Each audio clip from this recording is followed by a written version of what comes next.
Okay, we are live. Are we recording? No, now we're Yep. recording. Okay. Thank you, Cassie. On behalf of the City Council and the staff of Syracuse City, it's my privilege to welcome you to our regularly scheduled business meeting of the City Council. This is May 12th, 2020. And we'll have you hold this meeting under the direction of the governor, who was allowing us to hold these meetings electronically because of COVID-19 epidemic that we are facing in the country right now. So this is a public meeting, and as such, I would like to welcome all that have joined with us. There is a link on our prepared agenda that links those who would like to observe and comment to this meeting, and we're glad to have you all with us. May is National Law Enforcement Officers Memorial Month, and I've asked Chief Garrett Atkin if he would be willing to give us a thought, and as we remember officers who have given the utmost in the service to this country and to the state and our local city. Garrett, would you address this? Yes, sir. Mayor and council, thank you for this opportunity. It's kind of a tradition for me to speak in council meeting around National Peace Officers Memorial Day, which is observed each year on May 15th. Even though this setting is different this year, I still think it's important for me to take this opportunity and speak on behalf of the department. Later this week, the names of 370 officers will be added to the walls of the National Law Enforcement Officers Memorial in Washington, D.C. They'll take their place next to the names of over 22,000 officers already memorialized. Absent from this ceremony will be the names of officers who tragically have taken their own lives. The number of law enforcement suicides in a year is more than triple that of the deaths that occur in the line of duty. When an officer dies in the line of duty, their actions are often heralded as heroic. Funerals are held in large arenas, processions that stretch for miles. Departments put up plaques, and the memory and story of the fallen officer is passed down for generations. When a law enforcement brother or sister takes their own life, there is no pageantry. There's no memorial. Their situation will often be considered taboo. They paid a price for their service, but their story will not become examples for new officers to revere and emulate. Their memory will largely be relegated to the shadows. We will never forget those who lost their lives in the service of this noble profession. For those officers who served honorably, but who were unable to deal any longer with their pain and despair, and in hope that those who are struggling now will seek help and find peace, I ask that you join me for just a simple moment of silence and reflection.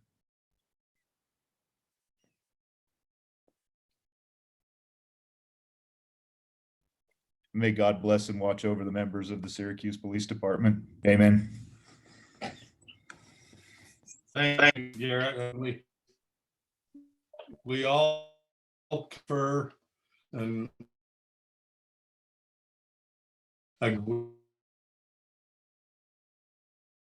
we give our best officers, will you, that we're Black in our community. We are so proud of them, and we don't know what we would do without them.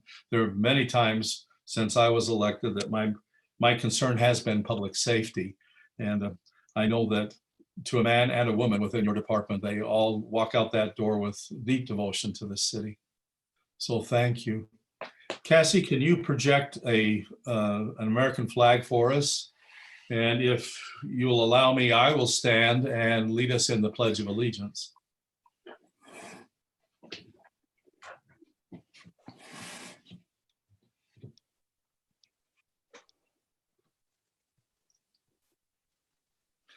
If you'll follow after me, I pledge allegiance to the flag of the United States of America and to the republic for which it stands, one nation, under God, indivisible, with justice and liberty for all. Liberty and justice for all.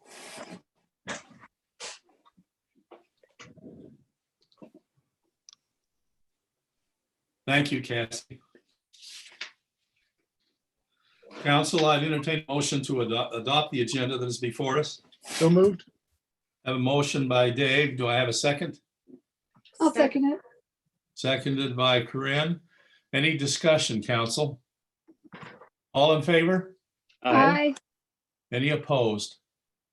Cassie, will you show that as a unanimous vote? Council, we have no need for a closed session this evening, so we will adjourn from this meeting and then reconvene in a work session after we have conducted the business of the city. At this time, I would like to open the airwaves, the internet, to anybody who might be joining us from the public for public comment. We would ask you to keep your comments to 3 minutes or under. If you would state your name and place of residence, we would like to know who you are for the record. And we advise you that this meeting is being recorded. As part of the agenda, we advise the residents of the city or anybody who would like to for written comment. I've been informed by the recorder that there is no written request. So I would now open it to public comment. If you would like to comment, we'd give you 3 minutes before the council. And if you would raise your hand in the Zoom meeting so that we could recognize who you are, and we'll give you the floor.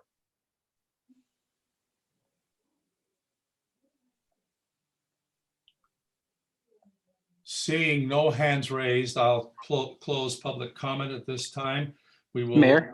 Yes. All right, this is Paul real quick. I just noticed that I don't have the ability to raise my hand. So I don't know if if people are trying to raise their hand and they.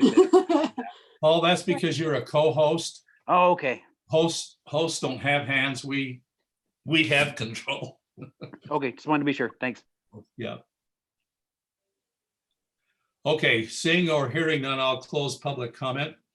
Council, how do item you, sorry, not to interrupt. How do you raise your hand? I'm trying to figure out In if the I wanted to chat, raise my hand, how would I? in the Look for chat, the more there's a button. button that says raise hand. Look for the 3 dots in the upper right-hand corner if you have that type of screen. Depends on your screen. Yeah. If you Is there also, one that says more? You touch that and it'll come up with those. Sometimes it's on the bottom left. if you hit the participants window too, that will be an The option. at the list of bottom. participants will come up and there's a button that says raise hand. Robert has just raised his hand. Yeah. I only did that for a test. Sorry, I don't have anything. I just wanted to know if it would work. Okay. All right. Like I tell you, in my day, Zoom was cream of wheat. So this is new, particularly for me. Having no one mailed themselves before me for public comment, I'll close that. We're now at item 3, the common consent items that are here. Let me read those before the council. And again, if you would like to pull any of those out, we can. Item A is the proposed resolution R20-13, appointing Nick Weber to fill the slot vacated by Grant Thorson on the Planning Commission, and to appoint Ryan Wessel to the Syracuse City Planning Commission as the alternate. Item B, proposed resolution 20-14, appointing Dallas Johnson and L. William Rands to the Syracuse City Architectural Review Committee for a 4-year term. Item C, authorizing the administration to execute a 1-year lease extension to the city-owned property adjacent to the city cemetery and part of this cemetery expansion project.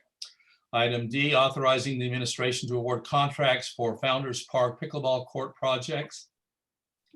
Item E, proposed ordinance 2020-8, requesting the general plan amendment for property located at 2105 West, 1900 South, from commercial to low density residential. The applicant there is Trent Barney. Item F, proposed ordinance 2020-9 involving a rezone of property located at 2105 West, 1900 South from professional office to R2. This is in connection with item E. Item G, final subdivision plat approval for Criddle Farms North Phase 4, located at approximately 975 South and 4000 West. Item H, final subdivision plat approval, Stillwater's Phase 7, located at approximately 2100 West and Parkview Drive. Item I, final subdivision plat approval for Stillwater Phase 8, located at approximately 2000 West and Comby Road. Item J, consideration of the land lease for city-owned property in the city, Syracuse City Town Center. And item K, authorize administration to execute Utah Department of Transportation, that would be UDOT master agreement pertaining to the West Davis Corridor project. Counselor, are there any of those that you would like to pull from the consent calendar? I'm concerned about item D. Obviously, somebody has determined that it could be consent, but I don't remember ever awarding a contract under common consent. I don't have an objection to it. I'm wondering procedurally, don't we have to like actually take an individual vote on money items? Paul, do you want to speak to that? Sure. Yeah. Yeah. There's no requirement for a specific vote, just because as long as it's budgeted. So if the budget's been amended and it's there, you can award the contract without having a specific like voice vote. So we'd be okay. Okay, thank you, Paul, and thank you for raising the concern. Would you like to remove it from there? Yeah, I'd rather not award money as a common consent item, I'm gonna- just to be safe. I'm off. Let me strike D from that, and we'll come back and discuss that on its individual merits. So we would be voting on the consent calendar on every item there except for item D. Is there any other discussion? I'd entertain a motion. That's a lot. I make a Without motion there- to, Sorry. I move to approve all the items on the consent agenda with the exception of item D. Okay. Do I have a second? I'll Second, second that. Second Either way. by Lisa. Any further discussion, council? All in favor? Aye. Aye. Any opposed? Hearing and seeing none, would you record everything but item D, Cassie, has been approved. Let's go back to item D and let's have some discussion. Dave, do you want to lead out on that? Yeah, I don't have an objection here. I just think when it comes to money, we should actually make that its individual item because we're awarding a contract, just in case somebody had a question or something. It's a good point. Any other discussion? Then I can we, think yes, Nothing. I was just saying, I think we've reviewed it really well. So Yeah, I agree. It's just the money issue. So I'll make the motion that we award the contract. all right. I have a second.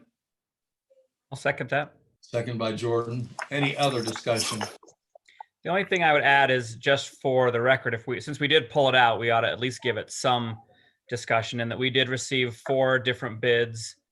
We were able to review all of those and look at the value associated with each one of them, as well as the items they covered. And this was the best value and also the lowest cost for the money. So seemed like a good choice.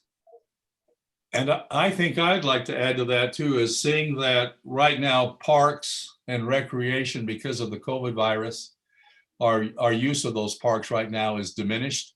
And I think it was very wise to jump in and do that while those parks are diminished. And that probably needs to be on the record. Any further discussion?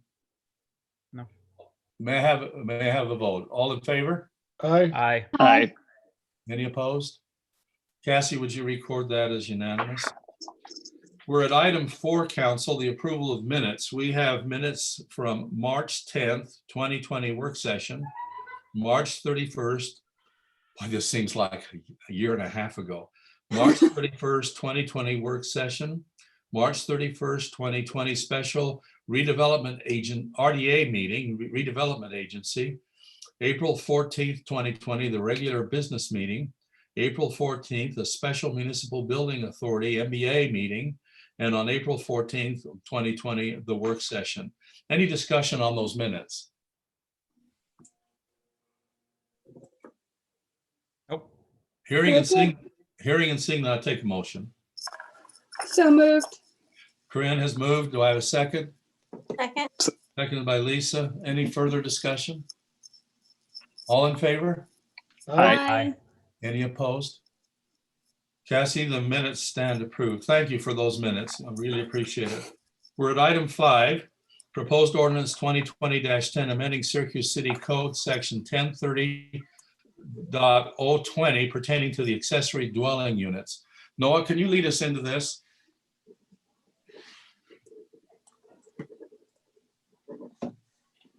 Yes, sir. You guys see my screen? Yes. Yes. Yes. Okay, we talked about this last time. There, as a quick recap, there's a local resident that wanted to build an accessory dwelling in his backyard, but found some of the ordinance language to be troublesome. He submitted an application to amend the ordinance in planning commission and now here. Last time we spoke, there was some good conversation about how big one of these things should be or shouldn't be. And so here under attached accessory dwelling unit shall not exceed the footprint of the main dwelling or 1,500 gross square feet measured along the perimeter of the footprint of the structure, whichever is smaller. So I think that's what I heard that you wanted to see. The only question I have there is, it says along the perimeter when we just said 1,500 square gross feet, you know, so that it couldn't be entirely vertical, you know. So can we just have 1,500 square or gross square feet, period? Yeah. I think I'd intend that to be living space. Okay. Yeah, so it's not a vertical 3-story, 1,500 square foot on top of 1,500 square feet or That's- whatever. It can't be any taller than the house either. But yeah, if you want, I can add that and then see it again, or you could include that in the motion just to say I- That's livable okay. or something. But living space of 1,500 gross square feet. Yeah. 1,500 gross And- square feet of living. Then just check spelling. Uh-oh. Whichever it is. Thank you. I can fix that.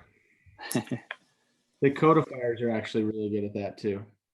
I figured as much. But no, I think just changing it to living space actually was fine with me.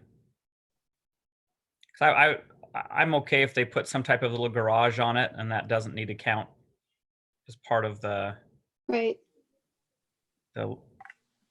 structure. structure. Yeah. Mhm. That's a good catch. Okay. Any other direction for Noah? Or are we good? I think I'm good. You I'm good? good. You good? I'd entertain a motion.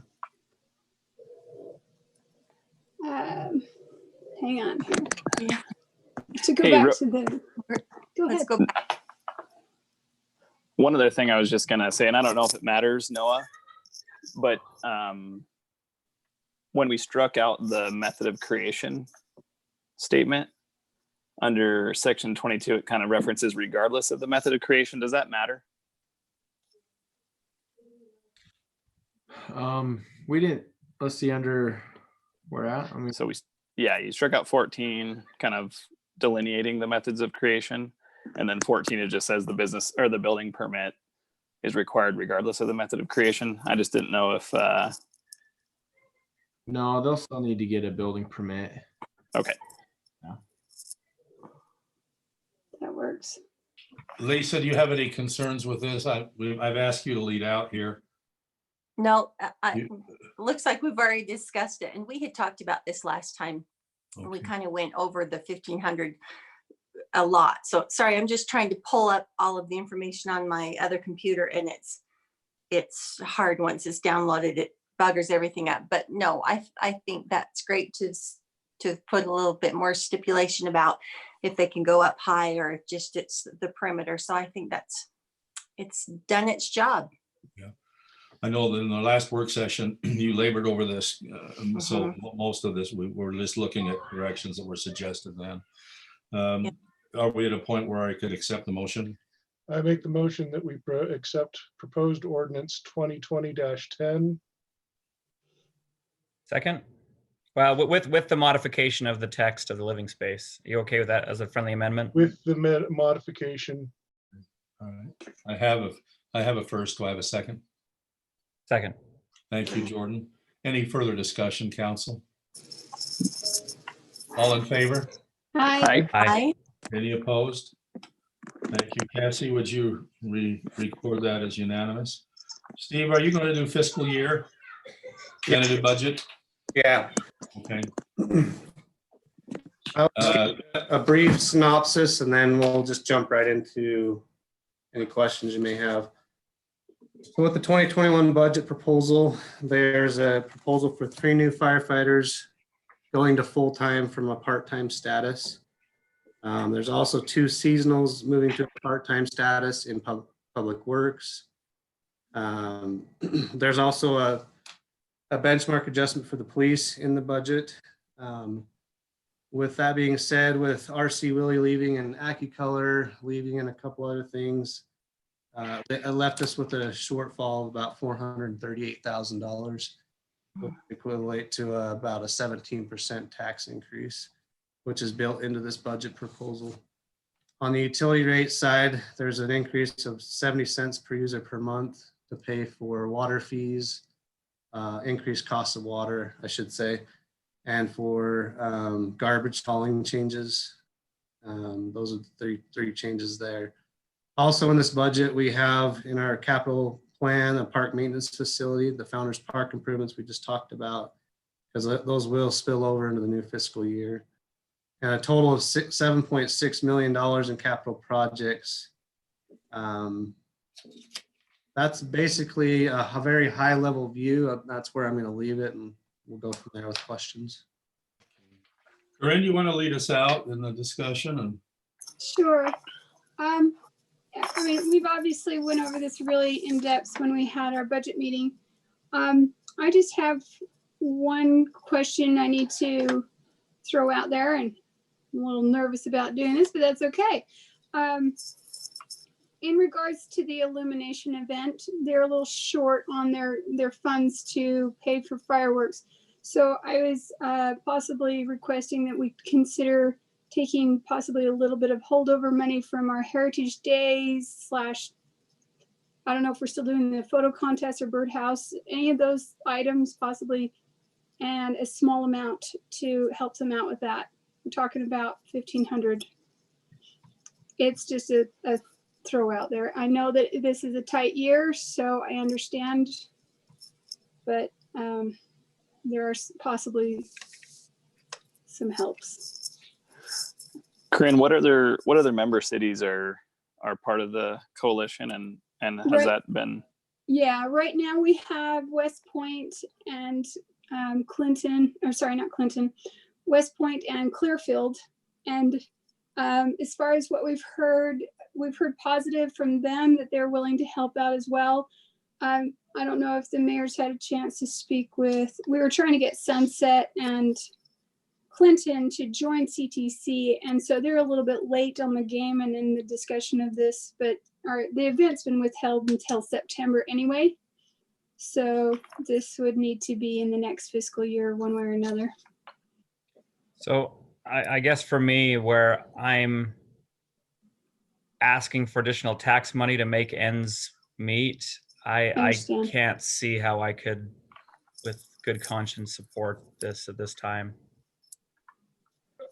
I kind of feel a little bit the same in that the money that we've saved, I'm so grateful for it this time, because we are so far behind in so many areas that I have a hard time giving money to something like fireworks that honestly, when you know what they cost, you just watch the money go up. There went another couple $100, and I I hate that. understand. I understand. The question, oh, but I do want to clarify, are the other contests, are they canceled with the Heritage Days events Yeah, as they're well? canceled this year, I think. So those are also additional, those need to be changed in the budgetary things then. I was gonna say, I saw those listed, so that's what I Okay. wondered. if you were But gonna- that's, sorry, that's That's for the coming, year. yeah, that's Right. for the Oh, coming that's year. next year. So, but we haven't, We've have we realized the accounted, savings. have we accounted for all of those savings into this year, Steve? No, we're gonna do a budget opening in June to reconcile where we think we're gonna land with end of year dollars. Also to correct like the Founders Park project we just approved and some other things. So we'll do that in June with a work session discussion at the end in May in 2 weeks on that. Okay, Yeah, see, I think my plan was anything we weren't spending on those items were going into the Founders Park itself to make and it we even better for discussed next that, year. and I'm good. I just needed to be forthcoming about it, and they are wanting the support of the city, so we'll just, yeah. It's a rough year for Syracuse, make that's for sure, with losing R.C. Willie, Yeah. plus COVID. Can I make a suggestion that what we're going to adopt this evening is a tentative budget, and with emphasis on the T, it is tentative. Sure. And we've got a lot of discussing to do on budget that we're going to do in the work session later in May. And the budget that we will adopt will obviously be an operating budget in June with the possibility of an amendment even then. I think this is a good discussion to have, but I don't think we don't have all the rhymes and reasons, and we don't have all the facts yet. I know the staff is still gathering facts. By the time in 2 weeks, we'll know a lot more about the COVID situation and whether we're moving from orange to yellow. So Okay. would you be okay if we kind of table this discussion, and particularly with the CTC and the fireworks? Absolutely. To that work session, and let's work it out in a work session as we work through the tentative budget. Absolutely. I'm totally in Okay. support of that. Dave, could you support that? Yep. Jordan, are you okay for the work session if we? Okay. Seth, you okay with Yeah. that? Yep, happy to have the discussion. Okay. So the proposal before us today is to approve what we have worked on in the budget retreat and accept that as a tentative starting point with our budget that we have to do the 1st of May. Mhm. So that's where we are tonight, is looking at that tentative budget and at least getting that. We have to pass that hurdle tonight. But it is tentative. We're realizing that we're going to make changes. Okay. Okay. So I would say at this point, I mean, I think this is a good starting point. I am concerned that we can't pull this off, that we have more legitimate hardcore needs than we have funds. And I hate that, but we're going to have to face that discussion. So tentatively, I can accept this as is, but I realize that we're going to have to go back and see what we can pick out of this. Yep. And staff recognizes that. I've been in many meetings with the staff and they recognize this, but we've got to fill this square as state statute. We've got to adopt a tentative budget this evening. And my recommendation is we adopt what we did on the 17th of April. And 2 more weeks is going to give us a lot of more information with the COVID situation and what the economy is going to do. I know that Brody has been reaching out to local business people to try to get a feeler for what the second quarter has been like in Syracuse in relationships to sales tax. So, Mayor, can I add something to that? yes. I actually just got preliminary numbers for March. And it looks like there was no growth from last year at March of last year. Typically what we've been seeing is about 7 or 8% per month. So even half of March that we're under lockdown, it's shown that we had about the same dollars as the year before. So that's just a half month. I'm not sure what April's going to bring. Keep in mind that sales tax is 2 months behind. So our May distribution is based on March sales. Okay. That's good to point out. Thanks, Steve. So in the next couple of weeks, we're going to have more players on the table, and I think we can make some more sound decisions in adjusting the tentative budget. Good. You good with it? So in tonight's motion, and correct me if I'm wrong, we don't have to set the truth and taxation hearing, or do we have to set that in motion? I thought just when we actually approve the budget, we have to set that forward. No, yeah, tonight you're going to approve the tentative budget and set a public hearing for June Okay, for a budget adoption of some type. And the way we're going, we'll approve an operating budget and then set the truth and taxation hearing in August. okay. Is that clear to all?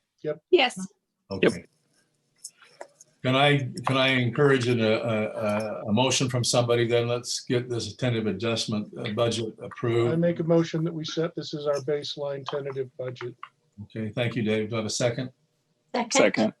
Second, I heard Lisa. Any other Do we- discussion, council? Do we need to have on there about setting the public hearing, or is that assumed? I just said that and we decided we don't need to until June. Till June. That's all a part of statute. Yeah, So there'll be a public hearing in June at this meeting for whatever budget we're opting into for an operational budget. Okay. Okay. All in favor? Aye. Any opposed?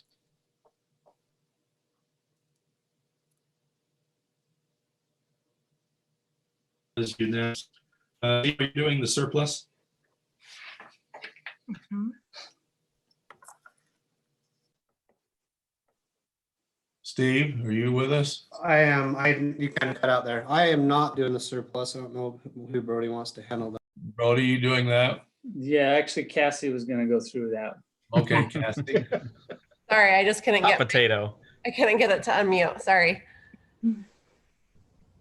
So all of the information was in the packet for this part of the meeting. If you saw, the police department was requesting to surplus a few items that needed council approval. They weren't able to just handle at the department level. Do you have any questions on those items? And then I'll go through the report of the surplus items. No questions. No questions. No.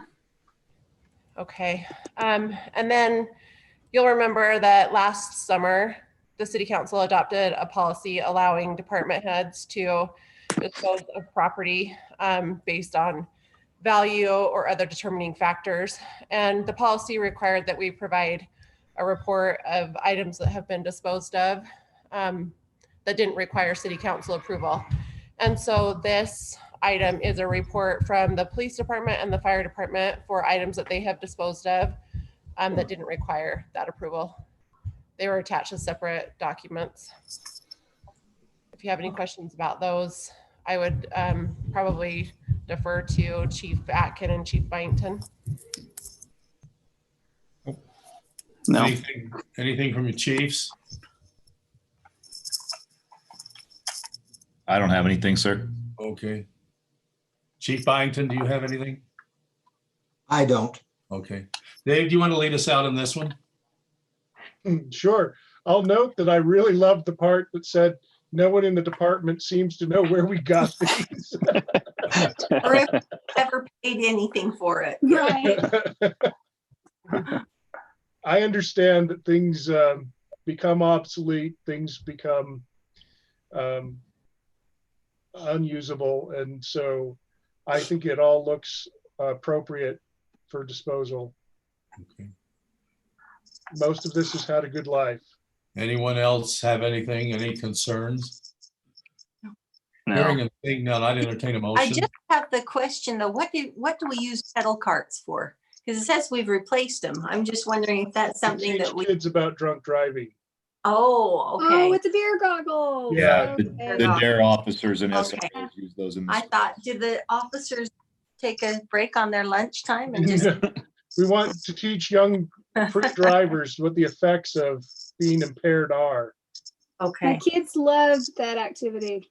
They thought And it was it's great. actually, from what I hear with the kids, it gets them a real think about it before they get behind the wheel of a real car. So I'd rather do this than have to clean kids up off the sidewalk. It concerns me that your kids love driving impaired. No, it's not my kids that No, no, I was Corinne. Well, they all drove right at 16, but they always came home and said, oh, so much fun to do it. Whatever. Council, do you agree? Can we give the administration Yeah, authority? I give the nod to get to take care of this. Okay, could you make that in the form of a motion? Oh, I make a motion that we surplus this equipment. All right, got a second? I'll second that. Second by Corinne. Any further discussion, council? All in favor? Aye. Aye. Any opposed?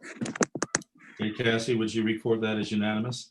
We're at item 8, and we'd open again our meeting up to anyone attending from the public who would like to address the council. If you would go to the participants button, and along the bottom of the participants button there, you'll see the option to raise a purple hand. If you would raise your hand, we'd give you 3 minutes, and if you would identify yourself for the record, we'll give you 3 minutes to address the council.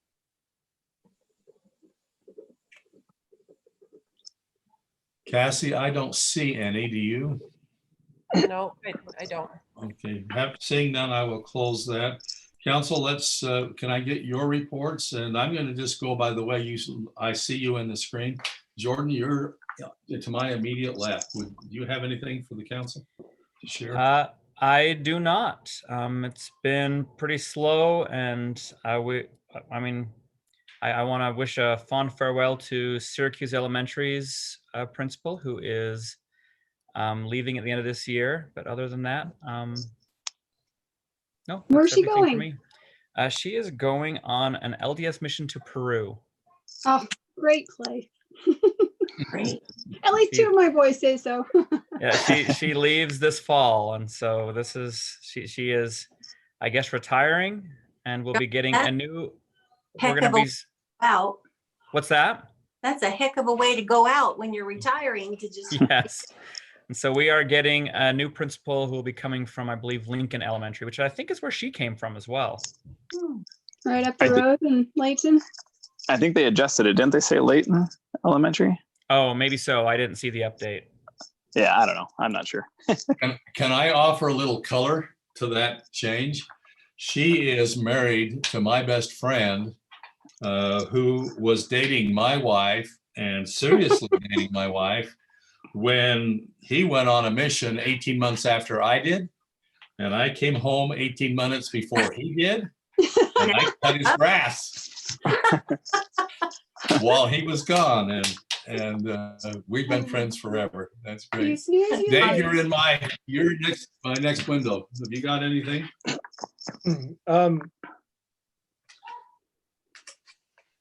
I'm thinking if I should, so the Arts Council, we did meet, we had a Zoom meeting.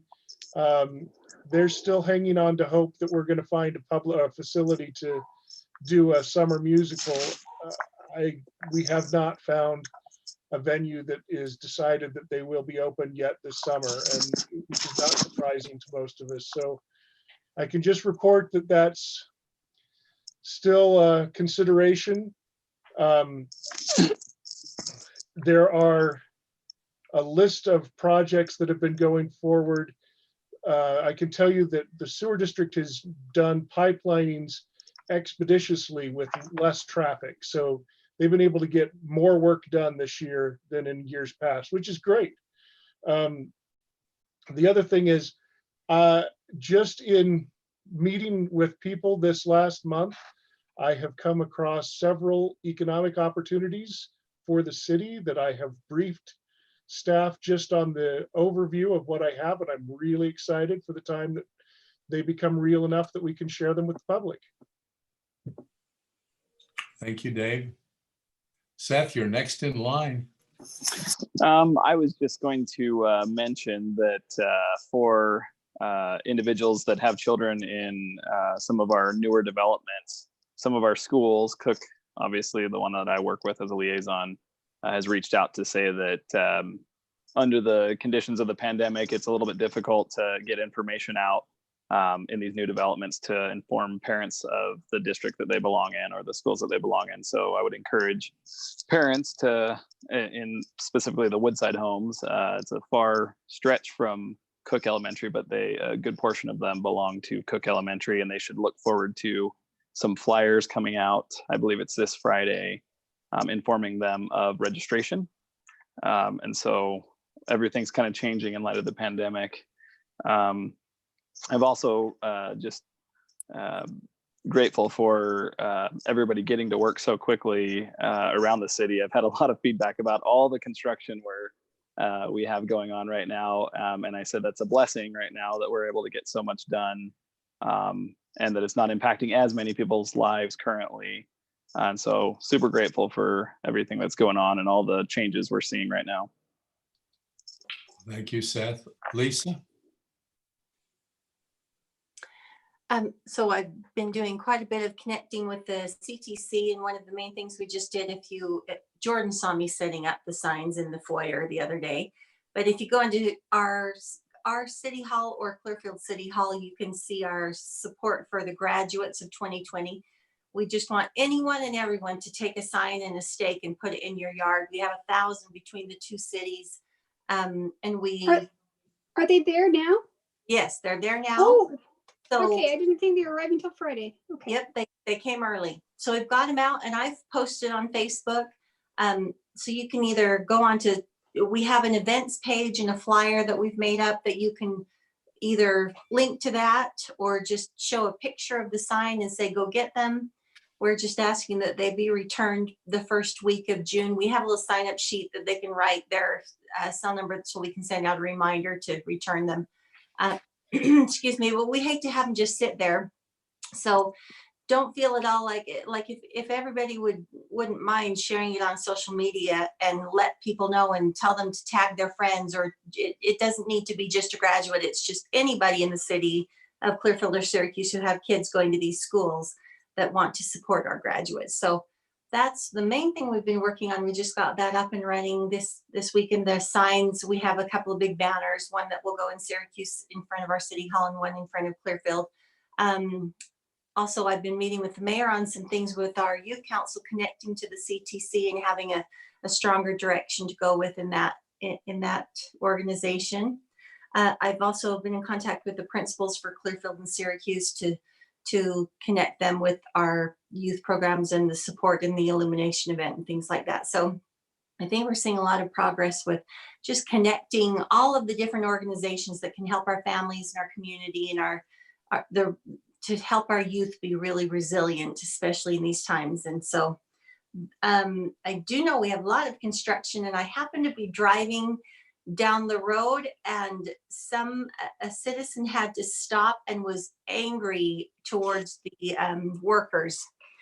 And I thought, what a shame that those workers have to bear the brunt of people's upset and anger because having to be detoured a little bit out of their way. But I just thought we need to be really mindful not to show any aggression to the people who are doing their best to take care of our city and our infrastructure and get our pipes away and the water and the utilities in the places they need to be. So just be mindful of our workers and how stressed they already are. And when people driving by take that out on them, I think that's a real shame. So I just wanted to bring that up and say, I hope anybody that sees that happening isn't part of that problem and can be mindful of the needs of others.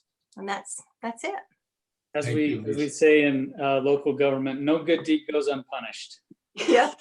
Yep. Well, you're punished if you don't fix the road and punished if you do. So yep. Exactly. Corinne? Okay, we have mosquito abatement on Thursday, so I'll get your report then. We had a nice museum meeting today, and they're now able to have 2 volunteers into their museum at a time. And they're really busy. They've got a whole list of things they're working on. And Doug Peterson is still attending. I just wanted to let you know that, Mayor. He's like true to his word and being involved with that group still. They're working on landscaping and leveling dirt around the cabin, re-imaging. They're painting a mural on the backside of their blacksmith wall. They've got a whole kiln, or however you, it's not a kiln. I don't know the word, you know, the blacksmith. The forge, yeah. The forge, there we go. And they have all of this equipment from Kano's and Tolman's, and they're going to include their names in there as well. They're doing also another big projected mural on next to the bathing resort exhibit. And they're going to have all these mannequins displaying the fashions of the day. And I'm sure these wool swimsuits, they're lovely. And they're actually looking for anyone who'd be willing to come in and deep clean the museum. They're continuing with their artifact inventory, and they're also starting to install some plaques. And they're also going, one other big project they're working on right now is trying to do an interactive audio type of thing, where you maybe don't have a guide from the museum. You're there on your own hours, where you could maybe log on your phone and click on different exhibits as you're walking through, and it would explain the exhibit to you without having to have a guide. So they, you know, for situations when you're in quarantine and can't have one, or if you're just out on your own and the museum's not open, say like on a Friday evening or a Saturday. So they're working on those ideas right now as well. So they're just a great group. I'm very impressed with them, and I just say, okay, I try to help them out as best I can, but they're their own machine. It's awesome. And that's all I've got right now. Thank you, Corinne. Council, let me bring you up to date a little bit on Wasatch Integrated Waste. On the 18th, they will begin using the transfer station and transferring some waste from the Layton landfill to TICO, which is a landfill out in Tooele County, where the tipping fee is more reasonable than even the tipping fee that was proposed in Utah County at the New Era, the landfill that was acquired by New Era. That project will begin operation then. Sometime in July, they will begin open houses and bringing people in to show them what can be done and how recycling works. They will have some online helps available to people to help them understand if they want to preserve recyclables in their black can, how to dispose of aluminum cans, how to dispose of cardboard in that can so that it's most usable. I can tell you that the landfill is now open, and it has been for about 2 weeks now, to residents of Davis County. It hasn't been available to Weber County yet, but it is to Davis County. And last week they opened the hazardous waste, household hazardous waste portion of the landfill, where residents can take, not businesses, but residents can take hazardous waste, sprays, paint, those kinds of things, and electronic waste to the landfill. And that is open, and that's free of charge to a Davis County resident. The thrift store that is up there has been closed indefinitely. And the reason is because the thrift store operators, when something comes in, they don't know where it's been. And until the COVID-19 thing kind of dies down a little bit, they're a little concerned about surface contamination. And so that has been closed. That's sad in a way, because that represents about $100,000 worth of revenue that comes into the landfill every year. So that is the transfer station is going forward. I'll keep you posted. They are promising a field trip to councils. There is a viewing station and a very large meeting room up there. Sometime in July or August, we'll schedule a work session and go up there and show you what's happening. The other thing I have is that Corinne and Lisa and I have been working on a restructuring of our youth city council. We have a new name for it. We are going to present that to the council at our work session later this month. In its organization, we've tried to address some needs of the museum and helping them with youth members to their board and getting youth involved in the museum, and also bringing particularly seniors into a position of leadership within the Communities That Care group that Lisa oversees with North Davis Communities That Care. And we'll have a report for you that we'll give you next time. We'll spend about 20 minutes and bring you up to date on what we're thinking. That's all I have. Brody, do you have anything? Appreciate the manager's report that went out, and want to thank Chief Garrett Atkin for the letter that I saw there. That was a very fine letter. That was neat. Yeah, that's always good to see. I know you'll probably be watching sales tax as well. So when you look at the sales tax index reports, keep in mind that those are numbers representing the February sales. Looking at it, going into March, we were firing on all cylinders and looking good, actually. So we'll see what the next month looks like. I'm actually really interested to see what the online sales looks like. Yeah, and it's interesting. In Syracuse, we may see actually a benefit from all of our residents staying home. Yeah, I'm thinking that the fact that ended up getting passed through Utah State Legislature and everything is actually going to be one of the things that keeps us from having larger increases, and just that was a lifesaver for us. Yeah. Yeah. My family's doing its part. Yeah, so was mine. We're subsidizing. As we're telling people now, if you can't shop local, shop online. Yeah. Okay. And then as far as the management of the COVID-19 pandemic, beginning Monday, the 18th, we'll probably start to see some openings, some dialing back of some things in the city. We'll be opening the lobbies again with certain limits of how many people can be in at the same time. Tomorrow we'll be installing sneeze guards at the post office and at the front desks for our employees. And so you'll start to see some of these things come back. At the community center, we are doing a partial opening where people can sign up for kind of like an appointment. And that's the easiest and best way that we feel we can limit the number of people in the building, because we have to do that still for gymnasiums, community centers, and stuff like that. So, you'll see some of those things loosen up. Hopefully, we get better news as time goes on, and we can keep dialing back these restrictions. So. Have we received any additional information on Splash Pad? The last I had heard on the Splash Pad that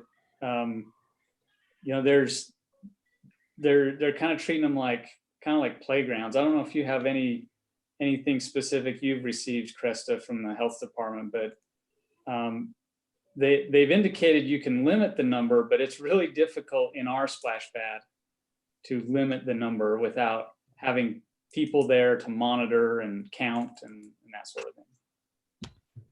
Yeah, the only thing I've heard. People apart. Sorry, Dave. The only thing that I had heard was that they were going to kind of look at it as playgrounds and maybe open it up that way, allow it to, but then they're still going to require the social distancing. And, if they do yellow, it's 50. So we'd have to figure a way out to count people in. I just think it's going to be really difficult with our Splash Pad. Brody, I attended the Board of Health update yesterday, and Dr. Hatch said that question was asked about pools and splash pads. And he says they are sitting in council with the State Board of Health right now, and their intent is to do so, to open as soon as they can. It's open now for lap swimming and exercise, but that is all. And he didn't hold out much hope of that until maybe the 1st of June. So the decision hasn't been made yet. He's interfacing with the State Board of Health, and that decision will probably be universal between both of those agencies eventually. That's what he said yesterday. Okay.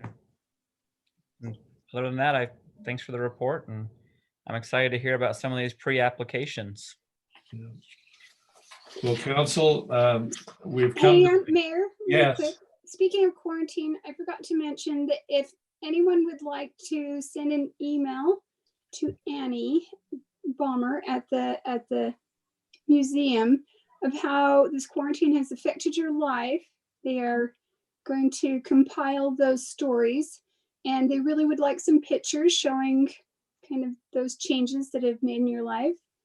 And she's received about 20 of them from school children, and we'd love to have more. So yourself or anyone you know, spread the word and have them submit there. And Annie will send you a form if you need, okay? We've talked a little bit about Heritage Days maybe being a little different this year, and maybe later in the month of June, even helping her with that a little more with videos from families and things, and seeing what we can put in the museum that records this time in the history of the city. Great. Thank you. Cassie, is there another Zoom meeting set up for the work session? I see that they're both the same on the agenda. Yeah, no, but you can adjourn this meeting and go into the work session. Okay, council, I'd entertain a motion to adjourn this meeting. So moved. So moved. I have a first and a second. Do I have any other discussion? All in favor? Bye. Aye. Any opposed? Okay, we stand adjourned from the business meeting. I'm calling the work session to order. And we have a discussion about our policy governing recruitment and retention. Brody, are you leading that discussion? Yes, I am.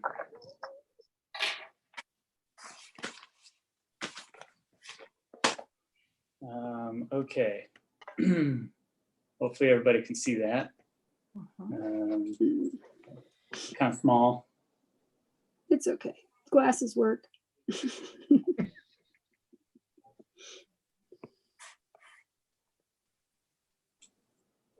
Okay, so based on our discussion at the April 17 budget retreat, we were looking at information within the police department. We looked at some benchmarks due to some recruiting that had happened out from other cities as far as the wages they were offering, and so we looked into that. And found that there was some movement in the wage scale, and it had only been a couple of years since we had adjusted. So there's a question on it, should we be looking at that more frequently than the 4 years by policy? So that's one of the items that we had talked about. There were some other items, and we'll go through those here. And I've just got a few highlighted areas I want to cover. And if you don't mind, what I'd like to do is maybe just go through these highlighted areas and just kind of, I'll talk about those, and then we can open up for discussion and clarification after that, if that's okay.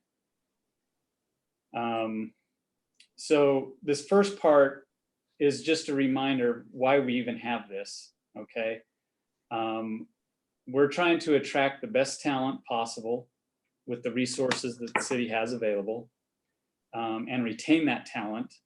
And why do we want to retain that talent? It's for the benefit of the citizens, because that's how you get the better service. It's also here, this policy is also here to minimize any excessive turnover in our staff because of the inefficiencies that produces, and it kind of wastes the city's resources, and we can lose the quality of our service through excessive turnover. So that's why this thing got put into place back in 2016 is when we started. December of 16. As we go through, there's cities that we actually compare against, that we've selected. That's what we consider our benchmark. Once we look at those, we set our wage scales, right? So the wage scales are the minimum and the maximum that we will pay for any given position in the city. And what our policy states is we will pay no lower than the 50th percentile of the market. We've decided as a city that we would set it currently at 60th percentile across the board. That's where we think we're going to optimize the best talent and keep it. It does give the council, based on inability to attract an acceptable applicant pool or due to any changes in the labor market, it does give the council the latitude to adjust to a higher percentile, as you see fit. Okay. Talks about other benefits. We try to just remain competitive with our medical, dental, that kind of stuff. And then it goes into setting the wages, gives guidance on what the city manager can and can't do. And then we get into the merit increases. And this one I wanted to point out, the general basis of our policy is a pay for performance ethic. And therefore, we don't have these programmed cost of living increases that some other cities have. We don't have a step increase system, kind of like the federal government has. So our system is based on merit increases, however the employee performed in the previous calendar year. And that's kind of what the whole basis of the system is. And it just kind of goes into some detail on how we calculate the merit increases.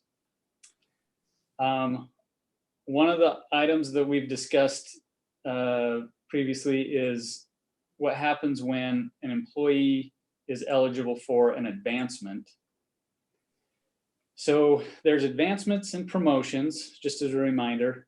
An advancement is when you are you're in a position and you advance into a higher level of that same position. Prime example is going from a police officer 1 to a police officer 2, or a park maintenance worker 1 to a park maintenance worker 2. There's no additional supervisory responsibilities with an advancement. A promotion is when you take on more supervisory responsibilities. And we've made a difference here in how we give those wage increases when we do an advancement versus a promotion.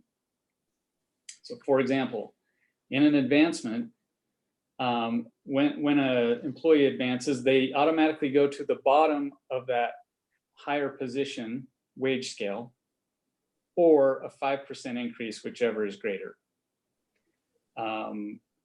And once they get that increase, our policy states that they are not eligible for a merit increase in that same year. So if the average merit increase was going to be, 3%, and someone earned an advancement, they don't get that 3% merit anymore. So it was like a 2% increase instead of a 5%. That there is a psychological impact to that to employees. It's meant to be like an investment in the employee and saying, hey, way to go. We recognize that you are a more capable employee. And so here's a 5% increase. And when they get that, and then they see everybody else gets a merit in July, except for them, there is a little bit of a letdown that we see amongst our employees. Promotions don't have that limit. Promotions, you get the 5% increase and you get the merit on top of that. And it's based on how much time you were in the lower position and how many months you were in the higher position. So that's kind of one issue that's been discussed. Brody, can I add some color to that? Sure. I mean, I I recognize that what you're saying is that some people feel like they got one increase, but they didn't get the other, and that wasn't fair. But we were looking at numbers at the time that sometimes being advanced to the bottom of that new position was far greater than 5%. And, you know, if let's say that somebody got an 8 or 9% raise by going to the new wage scale, that compounding that with adding a 3% wage increase just for merit, that it could put us in an inability to afford to keep employees because they were accelerating so fast. Mhm. I mean, we have a lot of people or a lot of departments who have regular advancements every couple of years early on. And I'm not trying to argue against this, but just when you say that that's been looked on poorly, we were concerned at the time that, you know, we would end up with double-digit percentage raises if we combined the two. Yeah, and you make a good point. And I think in practice, what we've seen is a lot of the time it's the 5% because there's so much overlap in the wage scale. And I can go back and look and see how many times it's more than 5 and how many times it's 5. But you know, based on memory, it seems like the vast majority, you know, 5 is more than going to the bottom of the wage scale. So do we want to discuss this now, or do we want to wait till the end? Let's go on to the end, can we? Okay. Yep. Okay. So, and then this is where we get into what we were talking about, you know, as far as having a special adjustment in between the 4-year market review. So there's 2 reviews we have on each department. One is called the biennial review, and that's every 2 years, hence the name. The primary purpose of that review is just to review the operations and any issues going on in that department. It's more of an operational review.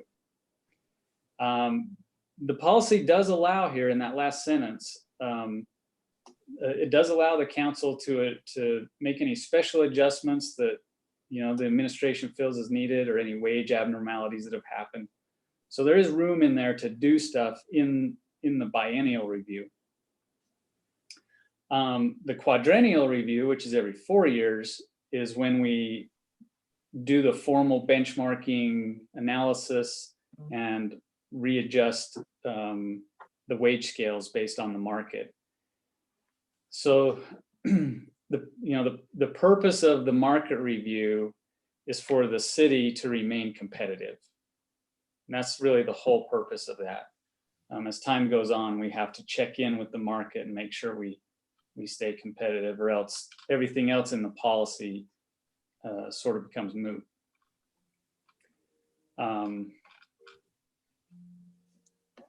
So as part of that, the council has discretion on moving the wage scales, but we do have in there generally, if the market says it hasn't moved more than 2.5%, then we don't have to move the wage scale at all. And it also says that a change in the wage scale does not automatically trigger a change in the wage. That has been the practice, because if you don't, again, you start to lose competitiveness, but it's not automatic.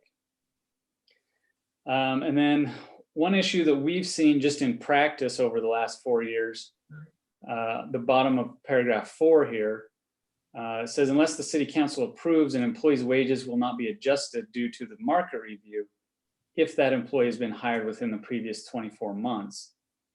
And I think that's there's good logic behind that.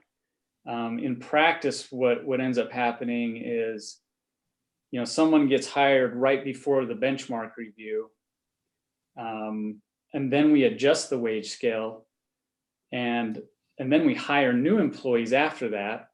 And so the newer employees are actually getting paid under the new wage scale, and they're still in the old wage scale. And that has created issues. If people have fallen below the 60th percentile to where they're not even in the wage scale anymore. They're below the entire wage scale. We've at least brought them up to the minimum.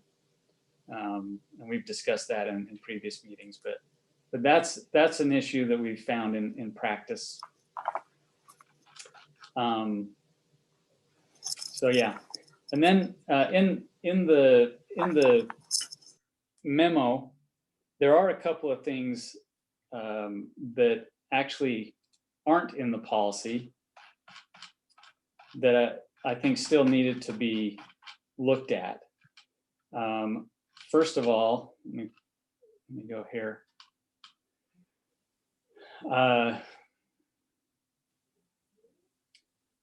So when we do merit increases, we only do them in July. And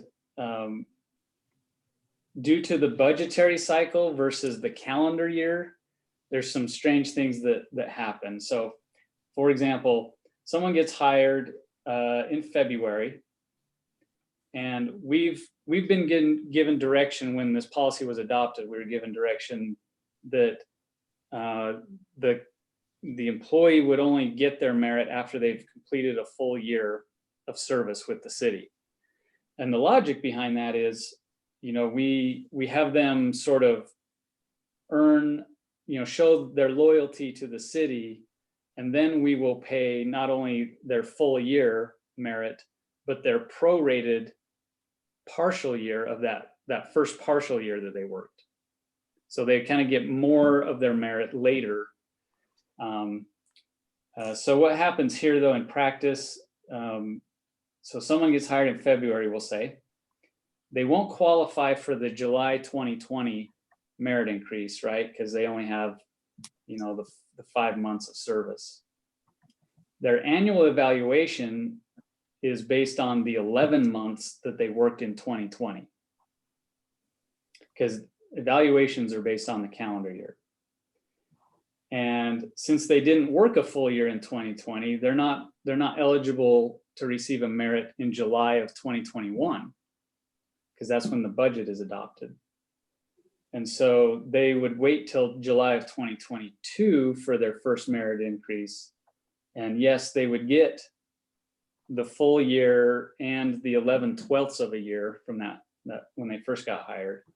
But a lot of times, especially employees that are young employees and in entry-level positions, that can be rough, you know, in their personal budgets when every dollar counts and it means a lot. And so that becomes a tough wait for some. Again, it's kind of a glitch, if you will. It's not this major problem in the policy or how we administer it, but there's people that fall through the cracks, and it becomes a little bit of a stress on them. And so I just wanted to point that one out. That's not actually in the policy. It's just how it's administered, but it's something that I think we could address. So with that, I'll turn the time back over to you, Mayor. And okay, Jordan. Questions. Jordan, could you lead us out on this? I notice on the agenda we have no one assigned, but you had something that you wanted to insert. You're muted. Off mute, Jordan. You're muted, Jordan. No, I've said everything I wanted to say now. I just covered it. Thank you, Jordan. Yes. No, so as I read through these, I look, and again, I haven't worked in a lot of government positions, but I do feel like this is not how it works at my place of employment. In order to remain competitive, you know, if you're not getting a raise for 2 years, you're gonna start looking around. And because really that incentivizes you to do a hop, because as soon as you do a hop, you get hired somewhere else and you already got experience. So as far as, so just that first one, let me go through and, so first of all, I think we should treat advancements and promotions similarly. This is like 3 times in their career do they advance from one to another. And admit that there's a few up front that they'll move a little bit quicker. Yes, that right there. I think we ought to address this, that if you've advanced, good for you, you've stuck with it. And you know what? I think you should get both, but I'd like to do them at the same time. Because if you do give someone you bump them up to 10% and then immediately the next week you give them a 3%, or a few months later you give them a 3% raise, that is a lot. And I can see why what we were trying to do here. If we can somehow align advancements and the performance increases at the same time, I think you don't have to do the 10 plus 3. You can just do a mix of the two, and just keep it fair for everyone. Again, I don't know if that's an option, but I don't love this. I think it does create some issues, especially for those that are coming in and trying to advance through, and they just have to keep waiting for that additional money. And again, usually these are lower paid employees when you are moving up kind of fast because you're moving from 1 to a 2. I don't think it's a huge impact on the budget. The other one where we have a 24-month period, I think we ought to at least drop that down to 12. Because I get if you're going through, again, if it's, these shouldn't be huge increases, but I do think you've worked for us for, I think 2 years seems a little steep. I'd cut that in half. And then for the last one, I just think you just do the prorated for the year and call it good, and it doesn't have to be the additional year as well. Just say, look, if you've been here 3 months, you're going to get 3/12. Yes, I could reduce that, but I didn't. If you've been here 11 months, you get 11/12 of the merit increase. So those are my recommendations on this, just to try and clean up some of these things, because again, in a lot of these situations, these are newer employees that we really want to incentivize to stay, and you don't want to create incentives for people to jump around. And I think as long as you're fair with them and for the work they're doing, I think that you're better off. And another thing that I've noticed is every single time we go through and do a quadrennial review, we're always, how did we get so far behind on all of these? And it's like, well, we kind of have some pretty interesting policies that are making us lag a little bit behind everywhere else. And so I think this will help us so that when we do those quadrennial reviews, we're not always in a crisis mode. I can support that 24 months, reducing that to 12 months. I remember. Council, yeah, sorry. Go ahead. Go ahead, Corinne. Council, I'd like to open this up just to free discussion to see if I can pick up a win in the air. So if you'd like to discuss it, I'd open it up to free discussion. But at the end, we need to give Brody some direction. Yeah, I was just going to say I'd support that reducing that 24-month hold to 12. I remember my first nursing job. I was out of school and finished. It was almost a full year, and our hospital, I was working for Brigham City Hospital at the time, which was a great hospital because it was small enough I got experience everywhere.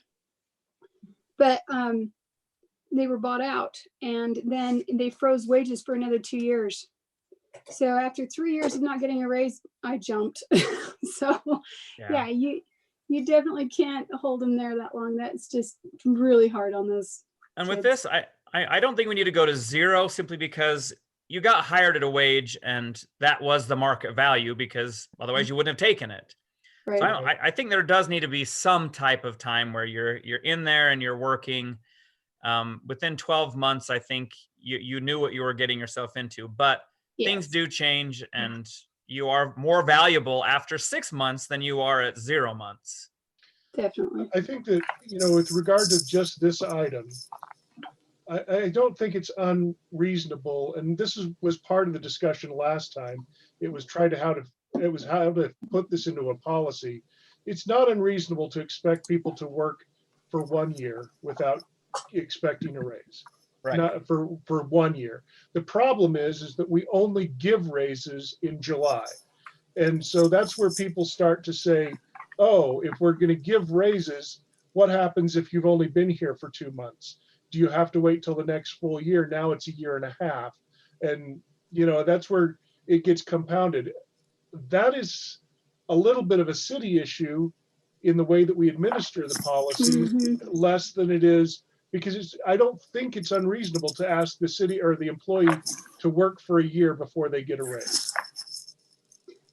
So you're saying you don't think you should prorate? You shouldn't give them two? No, I'm okay with that. Okay. I'm okay with the prorated. What I'm not okay with is to say that we throw out this to the degree that we say, okay, you've worked here, that there will always be the problem of you got hired in August and now you haven't worked here a full year in July. What do we do then? And I don't know, where do we set the line? Because I really do feel like somebody should show that they're willing to stick with the city for a year before we start handing out raises. Council, could I ask staff a question? Yeah. Brody, Don't need our permission. Brody and Steve, evaluations begin in the first quarter. Is there any way to align evaluations with July so that we're not out of step? Or do we need that time for budgeting? Do we need to know that going into the budget season to be able to prognosticate what that need is going to be? There seems to be a problem of when evaluations occur and when that they're not in step with one another. Yeah, so the evaluation period is about 2 months. It consists of a pretty in-depth evaluation of every employee, and then it gets reviewed by supervisors and then ultimately department head. And then I take it and all of them and do a statistical analysis on who, top performers are versus middle and lower. That process begins in January. That's January. As far as like knowing how much money to set aside though, that comes from an analysis of the average of what the market cities have done over the last 3 years. And that typically, Steve, when does that usually come into play? Would you say like April? We typically have that. Yeah, and we actually did have this on a different rotation, and it wasn't working very well with budget process, and that's why we changed it. Okay, so it's more of a pragmatic issue that they have to be a little out of step with each other. Yeah. In having, if we did July to July, I don't know, I'd have to look at the devil's always in the details of how that logistically works. Steve, if we had a certain amount of money, if the council knew how much money to set aside in April, May for the budget, and then we did evaluations in July. What we don't want to do is do evaluations and budget at the same time. Just because we don't have the bandwidth to take on that much extra in addition to everybody's regular duties. Yeah, that's what I'm saying. It's a pragmatic choice that you have to. The devil is in the detail. So I mean, maybe we could do evaluations in July, August with raises in September. We'd already have the money set aside, but then it would be off the fiscal year or the fiscal year for 2 months. I don't know. Maybe that's okay. Yeah, we can look and see if there's other ways to do that administratively that might help. Are we worried about the timing? Is it what are we worried about with this whole alignment? Yeah, I'm not worried about that as much as what concerns me is when we say an employee is negatively affected because of the way that we hand out the raises. When I think what we have to look at is what was the intention when we put together this policy? Hey, To Dave. me, there were a couple of things that I think have to be acknowledged. One, we were in a position where we just couldn't afford all of the corrections that were trying to be thrown at us at once. Now, keep in mind that those are not all hitting us like they were then, because we had the market correction for pay scale. We were also being thrown out at us that there was wage compression issues within departments. And we were hoping that that would never come back, but I'm not sure that that's totally gone away.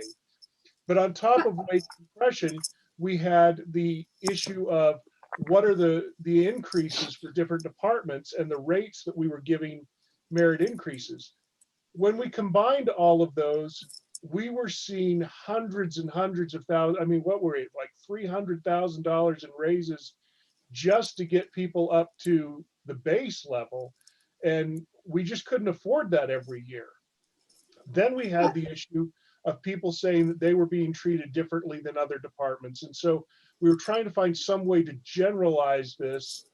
And so I do understand that in some departments, it creates a different dynamic than it does for all. And that wasn't the intention at all. We were hoping to treat everyone equal. So along with your, you're talking about the prorating, Dave. Yeah. What if we say that somebody has to complete their training, be out of training before they're eligible for a raise? Do you know what I mean? Like, for instance, then we define how's that, because some people's training might be a week while others might be considered more than a year. Oh, jeez. And I'm just bringing. Do we have a probationary period? We do, and it's usually a year. Because for some it's a year, and for others it's very short. Brody. So, yeah, well, I was gonna say, I think maybe a simple way to address it is going back to what Jordan said, is just do a prorated, so when July comes around, if someone was hired in February, right, they'll just get a few months of 5/12 of their. Yeah. And assuming, and they won't have an evaluation because the evaluation is based on the calendar year. True. And I think what we would assume is they would just get an average. In the absence of an evaluation, they just get an average merit increase. Maybe you just brought up one of the solutions, Brody. Sorry to jump right in, but maybe if they don't have an evaluation, they're not eligible. So that now means the deadline is you have to be with us at least 6 months in order to be eligible for the raise. Now, does that have the same side effect? Yes, somebody might have to be here now 18 months before they actually get their raise, and we could maybe make that 6 months prorated or somewhere in there. But I hate the idea that anybody that gets hired within 2 or 3 months of the date that we give out raises, just, they said they'd work for one wage and instantly we're jumping up and saying, we got to keep moving you up. Well, let me just step in as a business owner. Something that we do, this is kind of similar to what we do with our Christmas bonuses. And if somebody's been there the entire year, they get the full percentage of what we would pay that position. But if they've just been hired 2 months previous, we do, it's a portion of what they would have earned if they'd been there the whole year. And I think that's probably going to leave people with a far better taste in their mouth to get, even if they get a 25-cent raise over, you have to wait 18 months. So I don't think it's damaging to us to do a small portion, especially if it helps morale. And in accordance with what we do, there are a lot of employees that are just thrilled that we even considered they were worth giving a bonus to. And it gives them a feeling of solidarity with the company and a feeling of solidarity with the other employees, and as if they're not forgotten. And I think there is a lot to be said for the morale. I think also when Dave, you had mentioned, we made some of these corrections early on in hopes that compression wouldn't creep its head back in. I mean, that's the earliest stages of compression. as they start to slip behind, even at a 3-month period, 6-month period, whatever it may be, it compounds. Then one year they have an evaluation that doesn't meet a 3, and then they don't get their merit increase. And then a few years later, they turn it around and are a perfect employee, and trying to figure out why they're so far behind altogether, as compared to their peers that started right after the quadrennial review, who jump right in with at the new increased rate, and you've got 6 years of compression before you know it. And so any way to be as proactive about that as possible, I would support. And so I think Jordan, I like Jordan's ideas on most of those. How do the rest of you feel? It might be worth giving it a try for a year. We can always change it again. I'm not against trying to find a solution here. My hesitation with all of this is when we have to try and come up with the money. We are on a fixed budget as far as we cannot go into debt. We have to balance the budget. Definitely. And if we don't have the money, I mean, when we tried to come up with a policy, it was because we could not come up with the money. And we were trying to figure out, if you recall, there were only a couple of us here at that time, but we were trying to say, do we spread this out over 2 years, 4 years, trying to get people up to the right rate? And how long can we be working at that and people still feel like we're working with them? So I'm just saying that the concern for me is we have to work within a limit. And if we don't put some kind of limits on things, we can't catch up. We can't just produce more tax revenue. Okay, so with that, if there's a percentage change then it has to come to us anyway, right? To be approved. And if there's not enough money in the bucket, I'm not saying for the merit increases, I'm saying for the annual, the quadrennial, all of, or even the biannual type, check on it. If there's not enough money in the bucket and we've had a contraction of the economy, we're in a recession, then obviously we're going to be saying, sorry, we'd love to, but can't.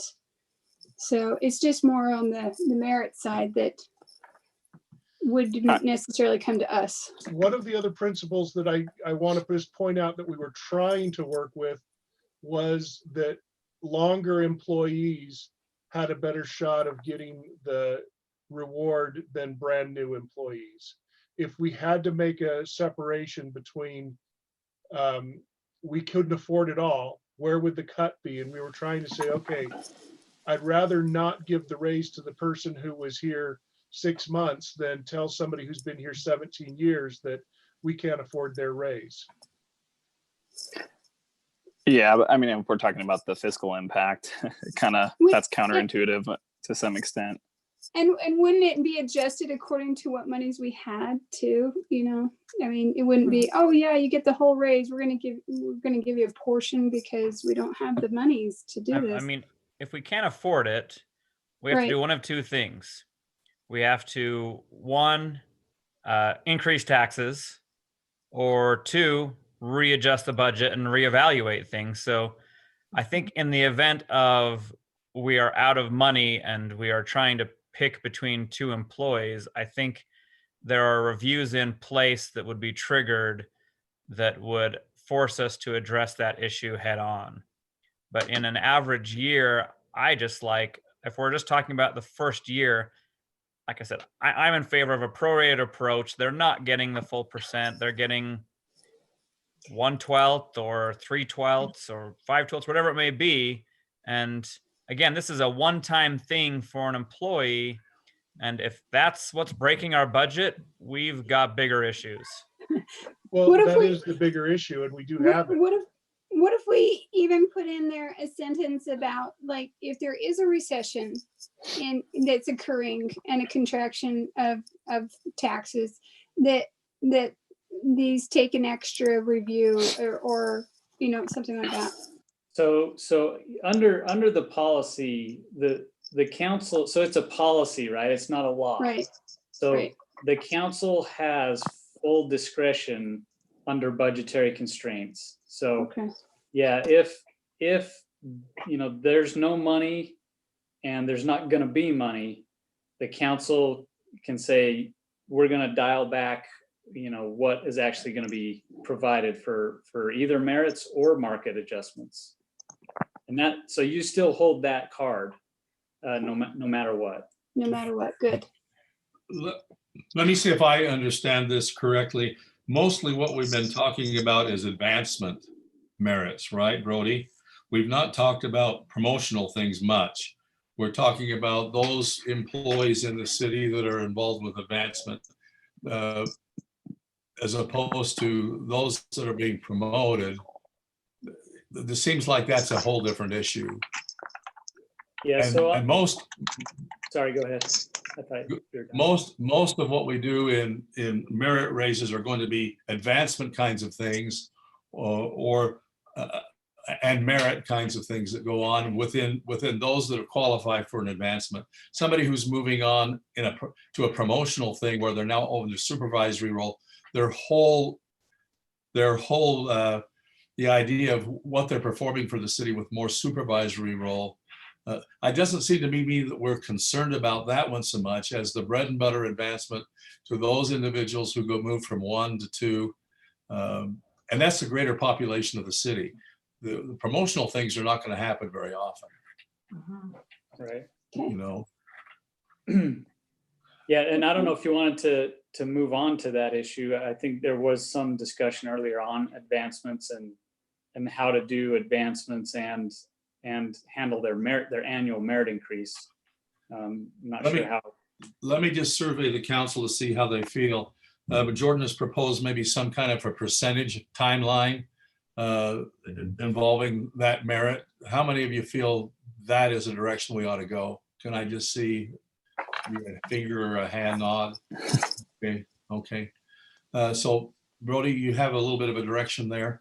Let's go on to the promotional thing. Okay, and I don't know if there were any issues on our side after watching this for 4 years, there's really not a lot of issue with promotions themselves. Yes. Yeah. It seemed like that was worked out already, right? Or had not been a concern.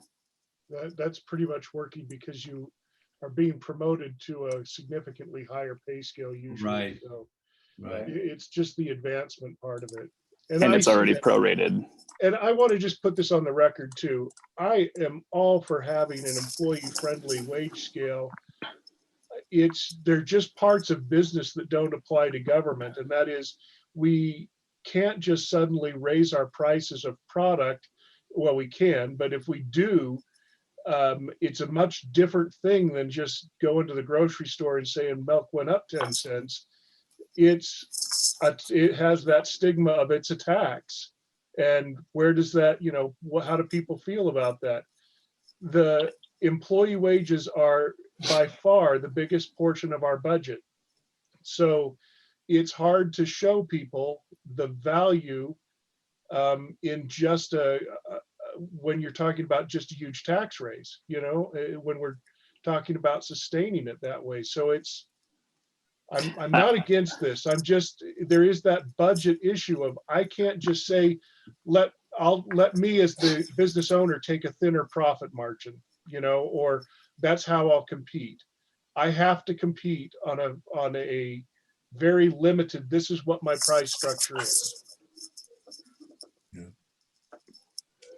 Yeah, well, I think the comment I think that Jordan made earlier was, as far as advancements go, I just want to make sure I understand that correctly, was about the timing that it happened, right? So you're saying do them both at the same time.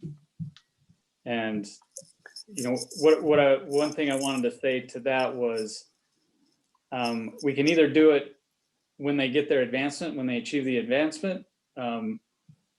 We may not know at that time what raises, what budget we have for raises. Right. Or we could wait till July. And so nobody, they don't actually get their advancement until July. And I think if we had to do them at the same time, that would probably be the more feasible way to do it. So But they're, So that's the way it works at my place of employment is you receive your advancement at the time they do the annual performance increase. I 'Cause it's recall part of your having this performance. discussion. So we did talk about that the last time we did this in 2016. And the concern was you're giving the person, I mean, Brody brought it up, if I recall correctly, you give the person a new set of duties. What if it takes them 11 months to see the pay increase for what they've done for 11 months? So you almost have to give them the pay raise. But for a the new set of duties would be a position. promotion, not an advancement. Well, even for the advancement, if a police officer 2 is a little more responsible than a police officer 1, Yeah, I don't think outside of like a lump sum allocation for the entirety of the time they've had the new duties, you could accomplish them at the same time. What is the major concern with just removing that they are eligible for a merit increase? Well, I think it's what Dave pointed out earlier was, if you give them, let's say that to get them into the next pay bracket, it's a 12% raise, and then you go and do 3% on top of that. That's actually pretty significant. that's like a 15% raise. Yeah, but Brody You mentioned can't that wasn't afford to even get but the data doesn't really bear that out, at least Right. to some extent. That's Yeah, why I'm and saying doing it at the same time actually just fixes it all together. But and I can look at, all our positions that even have advancement, and look and see if that is the case at all. I don't recall ever remembering someone being more than the 5%, but so I can go back and look at that, bring it to the council. Another way around it is to just set a limit, so that there's on advancements, there is a maximum. No Like more a than student. X amount of percent. Well, but if as I that doesn't get them recall- into the next pay bracket, then now what do you do? Yeah, because we were trying to put that at 5%, but then we realized that some advancements went beyond that, because we already have a clause in our policies that Brody can approve anything up to 5% without council. But we can't do, these bigger ones. So we tried to put it in there that, okay, so it's a standard promotion to the next pay bracket or standard advancement. We know that it's going to come in at 6%. We were trying to authorize that without an action of council. But we were trying to keep it under the set point where, let's say they get a big promotion and they're already at a 12-15% raise just by getting the new job. Can we afford another 3%, 3.5%? So maybe the best thing, and Mayor, it looks like Chief Atkin has his hand raised here, but maybe the best thing for that discussion is for me to go back and see if it's even an issue. That's fair enough, because now we have 4 years to look at. Garrett? Garrett, are you there? Yeah, Mayor.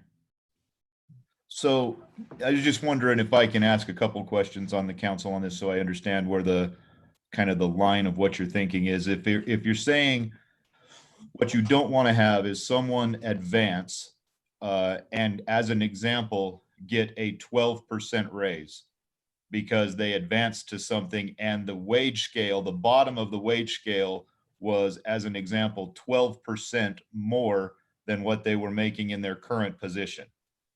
And then on top of that, they get, let's say, their merit increase, which is a 3% merit increase, as just an example. And so within a 1 year time period, if you will, you're looking at saying, did someone get 15%? It's actually more than 15. It would be. Let's split hairs on it. Sure. 3% of the I guess new. the point is that I actually don't have a problem with that, because if you're talking about starting them at the lowest portion of the wage scale, that is the job they've just been hired for. Whether they come from outside or inside, it shouldn't matter to us. That's the job that they're being hired for, even if it is a 12% increase over what they were doing before. If we had to hire that position, they would be making that amount. So a merit raise should not in any way be interfering with what their wage scale is at the bottom of the wage scale, especially if that's what they're moving into. It would have to be that percentage, whether they come from outside or inside. But they haven't been in that job long enough to get a raise at the new job if they've only been here a month.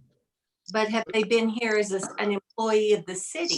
Is the merit only based on their job performance for the position they're in, or is it for their merit to the city? The way we looked at it at the time was you earned the promotion, so you got a big raise by getting the promotion.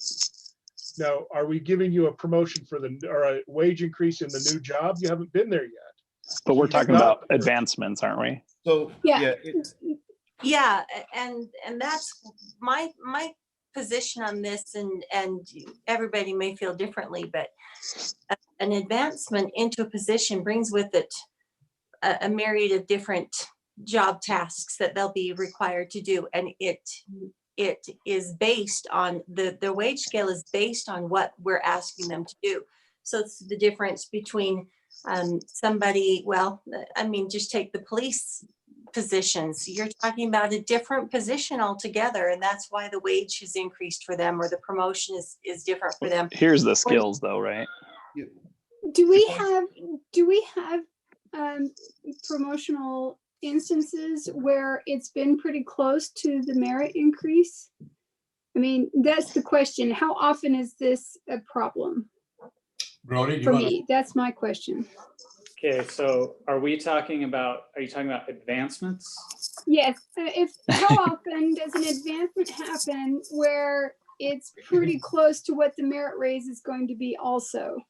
So they feel like they didn't really get anything, they're just doing more work for Oh, I the see same what you're wage. saying. Yeah, so for example, How often does this happen? public safety, when we look at the average increases in the benchmark cities across the last 3 years, there is a distinct, they've started to distinguish public safety from non-public safety. And public safety increases have actually been higher. Yeah. And they've been closer to 4%. And so when someone got an advancement, they got a 5% increase. And then everybody that got merits got 4. Yeah, 4.5. So you're doing more work with 1% more pay. Well, it's and Yeah, so you could have keep stayed. in mind, keep in mind an advancement is more of a recognition that you are a more capable whatever, police officer, maintenance worker. Versus a promotion. And Right. your responsibility. Oh, okay. No, Sorry. Not, and your It's responsibility. not new job titles. it's not a new what you're bringing It's not to a new the job table. responsibility. It's your now. Your duties, Okay. your duties don't change. Your responsibilities don't change. So You're that just year- recognized that because of your education, Okay. experience, skills, you are better than the lower guy. Right. So your Okay. chance Which- to have an advancement, you got Right. 5 instead of 4 in that case.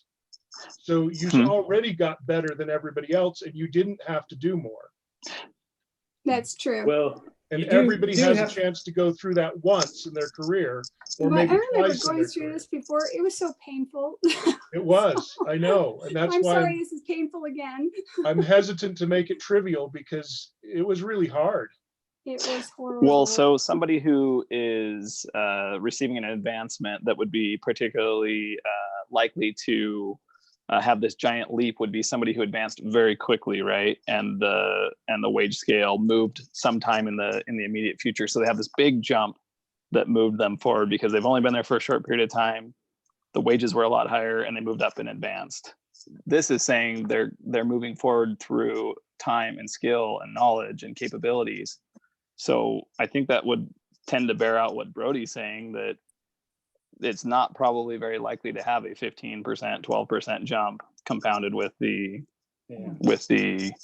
merit increase. So I think we really just need to rely on whatever the data tells us and see if I mean, it's even- if we want to just make it the same across the board, you could do the 3%, but it's prorated at the, for if you were at 1 for 6 months and a 2 for 6 months, you get the prorated of the 6 months and prorated at the other 6 months, and that's your promotion. So it ends up being something in the middle. Yeah. if that helps, I don't know if that just makes it even more. Garrett, complicated. Garrett, I got your hand. I'm sorry. I'm hoping maybe I can add a clarifying piece to your conversation with it. So, and I can only speak to you obviously from the police department's wage scale. But if you were to look at the difference in the entry level PO1 that we hire and the bottom of the PO2, it's 5%. And the amount from the bottom of the PO2 to the bottom of the PO3 is 5%.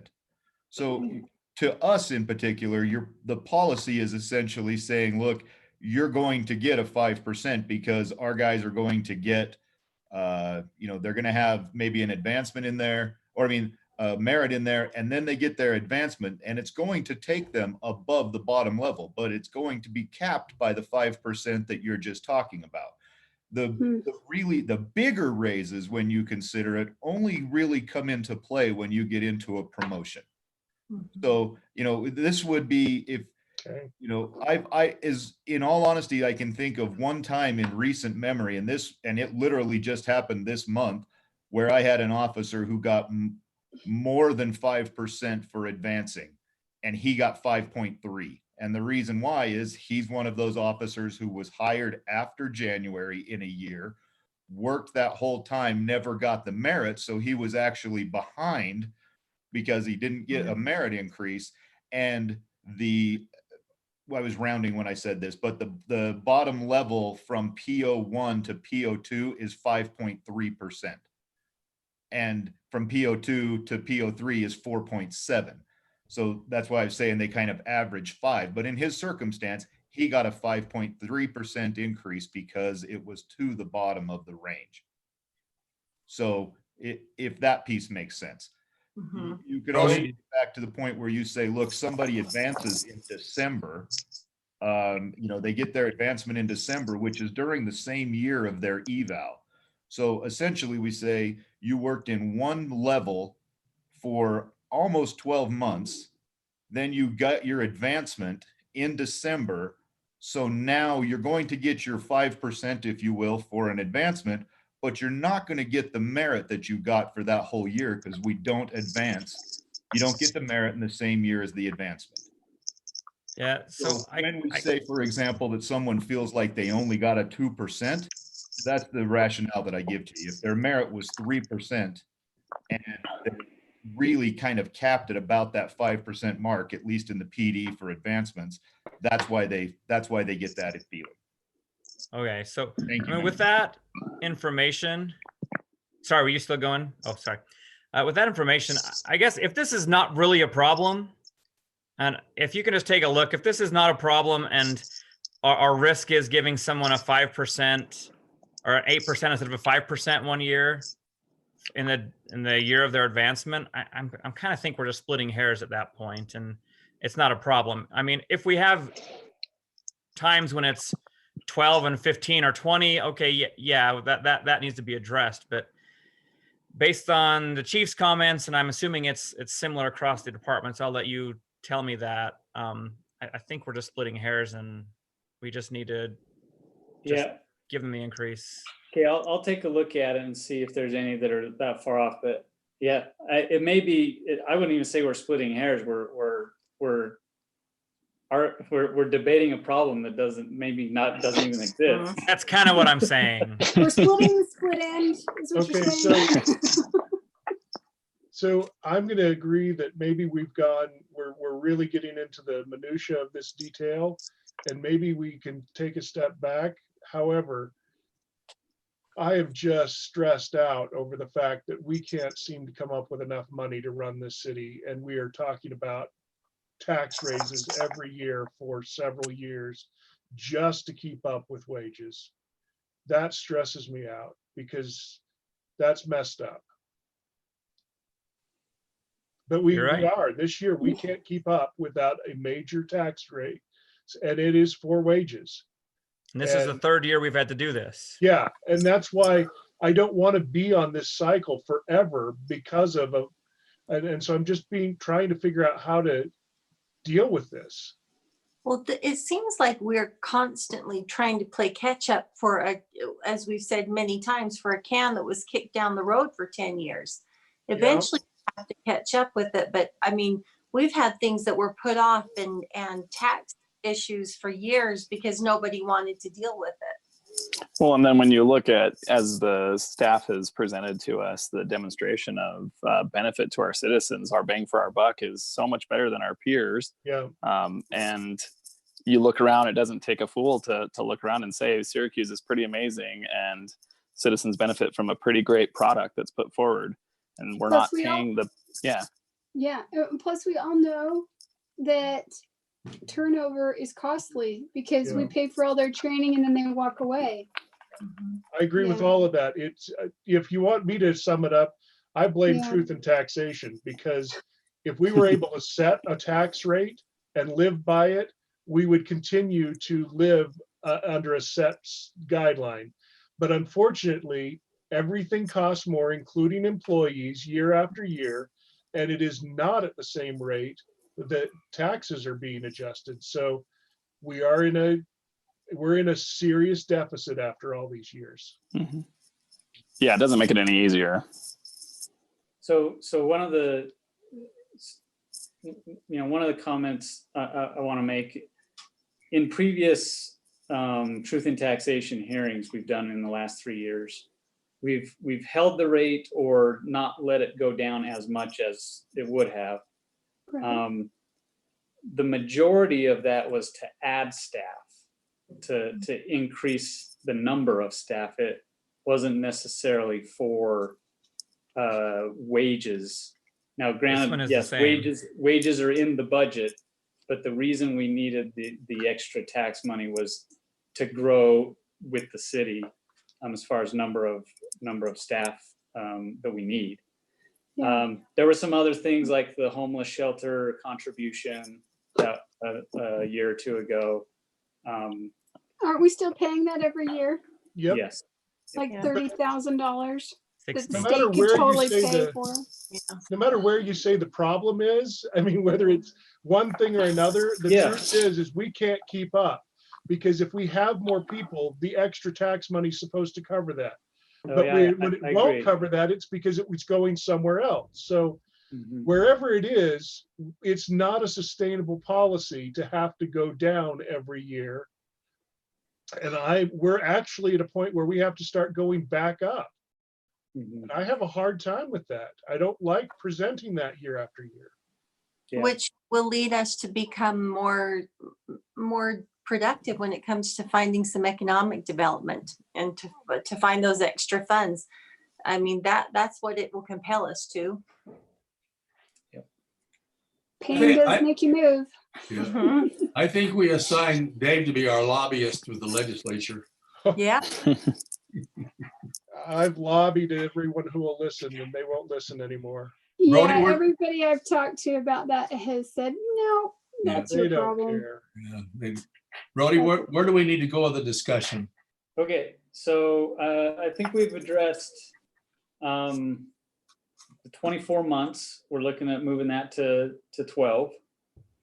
One question I had on that was if the wage scale moves and a newer employee that's hired within 12 months is now below the minimum of our wage scale, do we leave them below the minimum of our wage we bring scale? them up. No, I gotta bring them. So we bring them up to the minimum. We have to bring them up to the minimum. Because otherwise, if Then they we have leave, some we're not corrections. putting a new person Yeah. at that minimum. Yeah, no, we have to bring them up to the minimum. Okay, so let's talk about addressing market issues inside of the 4 years. So our policy does allow us to address, certain special adjustments, it's called. Is that something? How do you feel about that?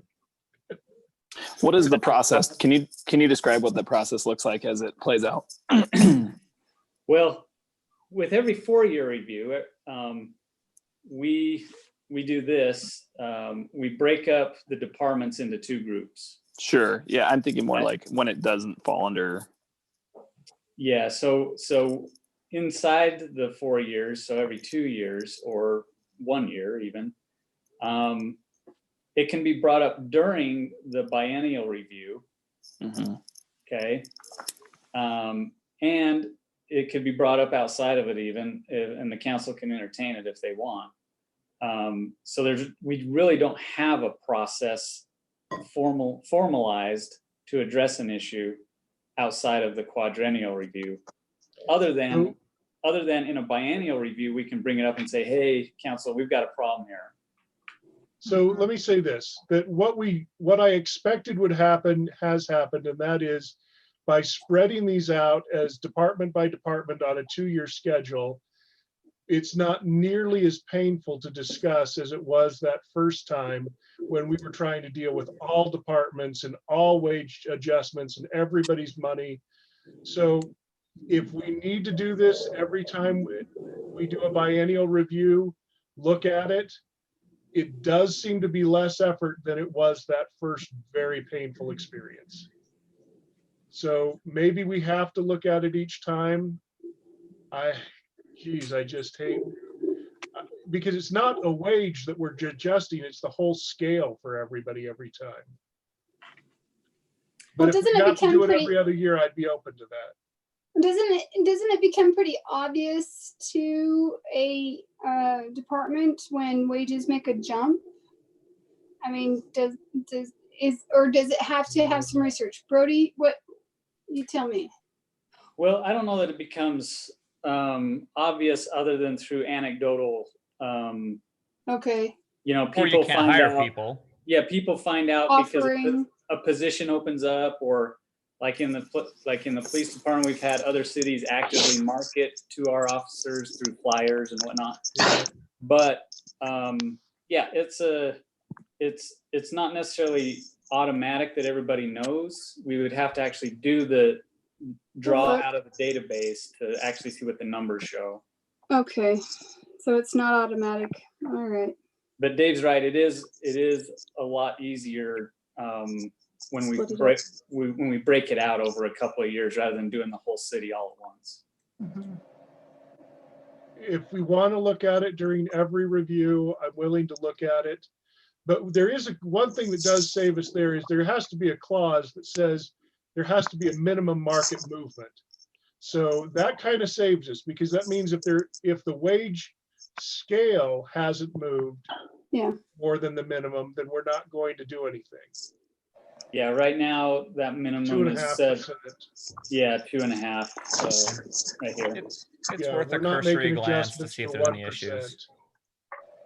Are we doing, Brody, help me understand this. These benchmarking, Shauna can do pretty simply, can't she? Isn't there some kind of an access point that she can go in and look at benchmark cities? There's a database. It does take time, but it's not too much. It's like a 2-hour task or a 2-day task. Well, just to give you an idea, since April 17th, I gave the instruction that day to Shauna to start doing the benchmark for the rest of the city other than police. And she was able to finish it yesterday. And see, that's because we had her doing the whole city. But if we were just doing the city, the departments under review every 2 years, right? And we're only doing one every 3 months, so yeah, we can do it within. Yeah, when you're just doing one, it's really easy. Okay. I think it's worth at least looking at. Maybe we don't do the big in depth, but it's at least doing a quick check to see if anything's getting a little crazy. Yeah. I like that title. Because then we can look at. Then Add we it to can every look. review. Sorry, Then we can look at the policy.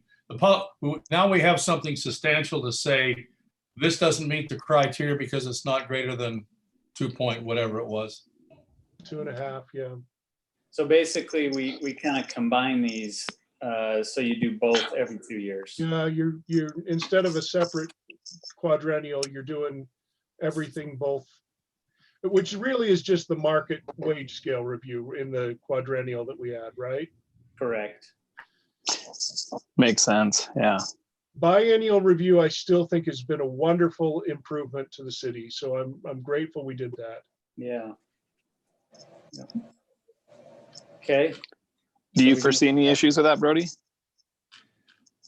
So the only argument against it that I see is the reason for the quadrennial review in the first place was to account for the element of time and the rise and fall of wages essentially over time. We've been in the era of the longest economic expansion in U.S. history. Right. So we've sort of forgotten that there are ebbs and flows in the economy. Yeah, there are drops, and we haven't experienced them in the last 4 years, but it could happen. So Brody, maybe you can you- set the Go ahead. so maybe you set the limit on the 2 years a little bit higher, knowing you're going to do a big review Yep. at the quadrennial, and you say, okay, for 2 years, we set it at 4% or 5%, and say if something's out of bed after 2 years, we need to address it. But by and large, the 4 years is the big review. Brody, does the database allow you to look at a 4-year picture at any point? What do you mean by 4-year picture? So does it have historical data that would indicate where the wages were at 4 years prior at any point, so that you can at 2 years do a 4-year look? I believe so. That it's not set up that way, but we could back into it based on the previous analysis that we've done. So essentially at 2 years, you could look at, every other year, you could look at what it grew or changed over 4 years. Mm-hmm. What you're saying is maybe a weighted average. If there were some way to create a weighted average over, if we were looking to, weighting things over the last 3 years or something, or something that showed a trend as opposed to just, because I remember this discussion. What we didn't want to happen is having us set the market by our movement. And yes. We don't want to artificially drive the market up by us every other year addressing wages. Right. And I think Jordan's suggestion kind of tempers that down, because what you're saying is you're only going to do something in the 2-year cycle if it's really out of whack. Yeah. Right. Because even if the following 2 years it were to go down, it's probably not going to go down as much. Yeah. Right. So you were saying then you would still be doing the quadrennial then in that case? The quadrennial is still a big review. You'd have to do that, right? Because Yeah. if you increased it every 2 years, and if it never met the 2.5% or greater 5% You threshold, would still do it. Yeah. it would. Yeah. Okay. Yeah. So you'd still have a quadrennial review cycle going. Yeah. Perfect. On that biannual review, Jordan is giving us a number. Give us a number, Jordan, and let's discuss the number percentage. I would say it's, I don't know if I'm the best person to do this. On the spot. I said 4%. between 4 and 5. I mean, I think it depends on whether that's a sunset or a sunrise. This is actually the sunset over Antelope Island. Oh, is Okay, it? so Oh. This Very is good. Syracuse. Wow. if you use the 5, then what you're saying is that number is relative to, it's outside of Brody's power to act and retain any employees. So if the department as a whole is out of whack more than Brody's capability to deal with it, then the He needs to council bring would it. have to take action. Council needs to step in. He needs to bring it to us, So right? that makes it an obvious number that is relevant to other policies. All right. Does So that make greater than sense? 5%. Can you support council? Let me see a nod. 5. Dave's suggesting 5. 5 works. You I'm good? trying not to pick a number out of the air. I'm trying to relate it to something that we already have in policy. Well, there's And that something. makes Defensive sense. bullet numbers. There's something in the air behind you. I just thought maybe you pulled it out of the sleigh. I want people to realize I am generous at the heart. It's Christmas in May. I was thinking that was an actual picture of Syracuse City on December 25th. 24. Actual picture. Brody, can you work with 5 on the biannual basis? Yeah, so why don't I do this? I'll put together some language and I can bring it back at the next meeting and have you look at it. Okay. Perfect. Okay. Okay. I mean, and then you know, any other issue with that? Yeah, it goes back to what has already been said, and that is funds available. Yeah. Right. Yeah. Absolutely. I just, I wish we were the city that could say, hey, you want to do something nice for the citizens? Let's do it. But we are just scraping by so often. It's hard. Yeah. We're on the cusp. I feel it. We get through this COVID. Something good's gonna happen. Yeah. I'm an Okay. eternal optimist. Come on. And I think I think that covers the issues, regarding the actual policy. Yeah. If you don't mind, Mayor, I don't know if any of the other department heads, if they want to chime in if we've missed something. Sure. Maybe I've missed something. Sure. Anyone else? Let me run down the list. Garrett, you're on top of my list. Anything else? I think the conversation was excellent. I appreciate the chance to weigh in earlier, and hopefully that added some clarity. Okay. Cresta, you're next on my list. If you don't speak up, you don't get a complaint. I never complain. What are you talking about? I don't have anything. Are you good? We're good. Okay, Noah? Just want to say thank you for trying to work it out. It's a tough subject, so I'm good. I appreciate your work. Paul, with your enormous staff. Yeah, I'm sure my opinion weighs heavy. I think just the main question that I still have is under the policy, are we going to say we will not look at departments outside of these 2 years? So if there's someone that 1 year just says, I really want you to look at my department, is the answer just going to be no? We said every 2 years and that's it, or are we going to make exceptions if they make a case for it? A way to throw in a new twist, Paul. I thought that's what we He were is talking the guy about. that sees We were all the feeling pretty options. good there for a minute. You should That's feel part good. of legalese. Bringing in all the options out there. And something that That's just my question. and it is a good question. I think what I think is that the council holds the cards no matter what, and the council can go off policy when they feel it is necessary in the best interest of the city. However,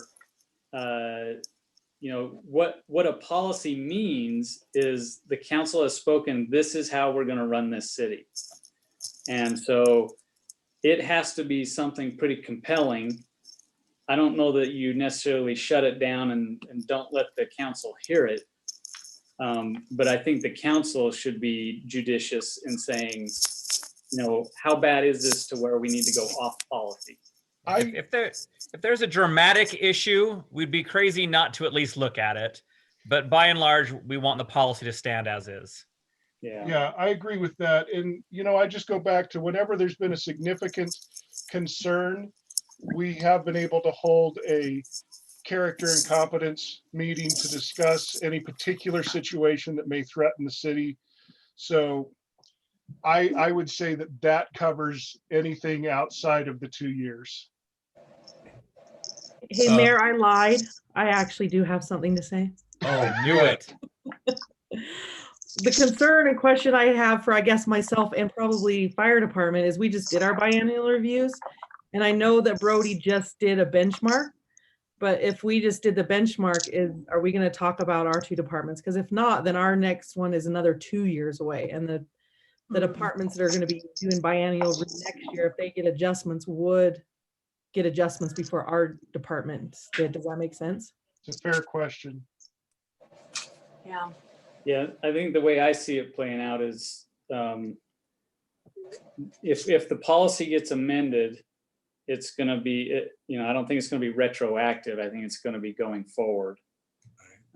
So whatever cycle is next, that's what the council would address at the time. But So whatever. wasn't like Chief, because Chief he just did his biannual review. He's on the same schedule as Fire and Parks and Rec. Right, yeah. No, that's what I mean is, Oh, okay. I think within the budget year, that the council decides this is gonna be effective. Whichever departments have been reviewed will apply to that next July. So what that means for this year, I don't know, because I don't know if this policy is gonna come into effect for this fiscal year or for the next fiscal year, because we're starting to get in between fiscal years here because of the timing. Thank you, Krista. Yep. Chief Byington. I have nothing to add. Okay, thank you. Steve? Yes, the only thing I have to add is just a philosophical question. We've talked about whether this is going to be affordable or not with our current plan. I feel like the plan we're going to is even more aggressive, going every 2 years. And how do we fund that? But that's a council decision, not mine. I just wanted to bring that up as a point. It is scary. Thank you, Steve. Robert? I don't have anything. I appreciate you reviewing it. While you were reviewing it, there was one thing I started looking just at the wage scale for just public works and notice.